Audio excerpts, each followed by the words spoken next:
লাউ খেতে ভালোবাসে না এমন মানুষ কিন্তু খুবই কম আছে। আর আমার আজকের লাউ রান্নাটা একটু স্পেশাল, শেয়ার করব আপনাদের সাথে। আসসালামু আলাইকুম সবাইকে, আশা করছি সবাই ভালো আছেন, সুস্থ আছেন। তো আমি এখানে মাঝারি সাইজের একটা লাউয়ের অর্ধেকটা একটু লম্বা করে কেটে ভালো করে ধুয়ে নিয়েছি। আর এখানে নিয়েছি কাতল মাছ, আর এই কাতল মাছটা দিয়ে আমি আজকে লাউটা রান্না করব। তো মাঝে আমি দিয়ে দিচ্ছি 1/3 চা চামচ লবণ, দিয়ে দিচ্ছি 1/3 চা চামচ মরিচের গুঁড়া এবং দিয়ে দিব 1/3 চা চামচ হলুদের গুঁড়া, দিয়ে দিচ্ছি সামান্য সয়াবিন তেল। আপনারা চাইলে এখানে সরিষার তেলও দিতে পারেন। মাছটা আমি মেখে নিব। তো আমি এই পর্যায়ে চুলায় সসপ্যান বসিয়েছি, দিয়ে দিচ্ছি 2 টেবিল চামচের মতো সয়াবিন তেল। তেলটা গরম হয়ে গেলে আমি মেখে রাখা মাছগুলো ভেজে নিব। অনেক সময় দেখবেন ফ্রিজে মাছ অনেক দিন থাকলে মাছে একটা গন্ধ হয়। তো সয়াবিন তেল, সরিষার তেল বা সামান্য লেবুর রস দিয়ে মেখে রাখলে মাছের গন্ধটা একেবারেই চলে যায় বা অনেকটাই চলে যায়। তো মাছ আমার এক পাশ ভাজা হয়ে গেছে, অপর পাশটা আমি উল্টে দিচ্ছি। মাছটা আমি তুলে ফেলবো এবং এই তেলেই দিয়ে দিচ্ছি 1/3 কাপ পেঁয়াজ কুচি। পেঁয়াজটা আমি একটু বাদামি করে ভেজে নিব, খুব বেশিক্ষণ ভাজবো না। তো আমার পেঁয়াজটা ভাজা হয়ে গেছে, এ পর্যায়ে আমি লাউগুলো দিয়ে দিচ্ছি। লাউটা দিয়ে আমি ভালো করে একটু নেড়ে ভেজে নিব কয়েক সেকেন্ড, খুব বেশি ভাজবো না। তো এই পর্যায়ে আমি দিয়ে দিচ্ছি 1 চা চামচ পরিমাণ লবণ, দিয়ে দিব সামান্য হলুদের গুঁড়া, দিয়ে দিব 1/2 চা চামচ পরিমাণ ধনিয়ার গুঁড়া। তো লাউ রান্নায় আমি সবসময় ধনিয়ার গুঁড়াটা একটু বেশি ব্যবহার করি।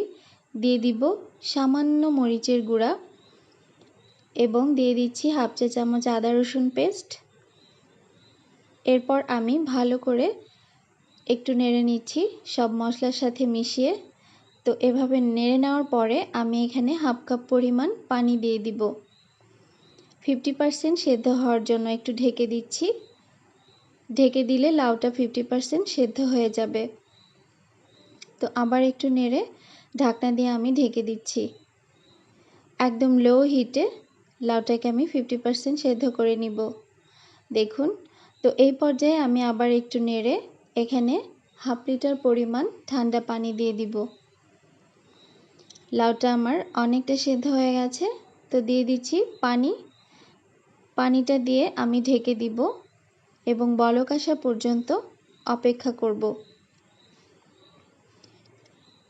তো আমার বলক চলে এসেছে, এই পর্যায়ে আমি ভেজে রাখা মাছগুলো দিয়ে দিব।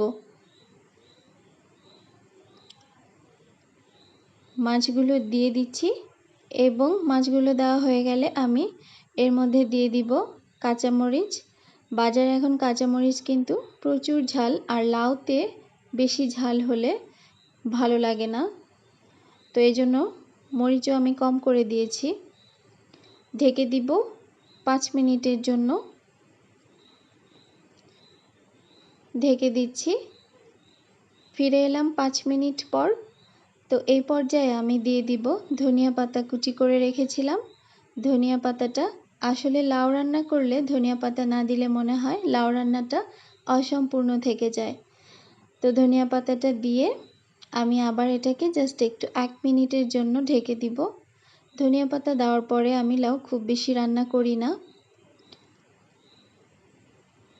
তো ঢাকনাটা খুলে দেখছি আমার লাউ রান্নাটা কিন্তু একদম হয়ে গেছে। এই পর্যায়ে আমি চুলাটা অফ করে দিব। তা আমি একটি সার্ভিং বলে নিয়ে নিয়েছি। দেখুন, এটা কিন্তু দেখতে যেমন সুন্দর হয়েছে, খেতেও কিন্তু অনেক মজার। এভাবে বাসায় একদিন ট্রাই করে দেখতে পারেন। তো আজ এ পর্যন্তই। সবাই ভালো থাকবেন, সুস্থ থাকবেন। আজকের মতো আল্লাহ হাফেজ।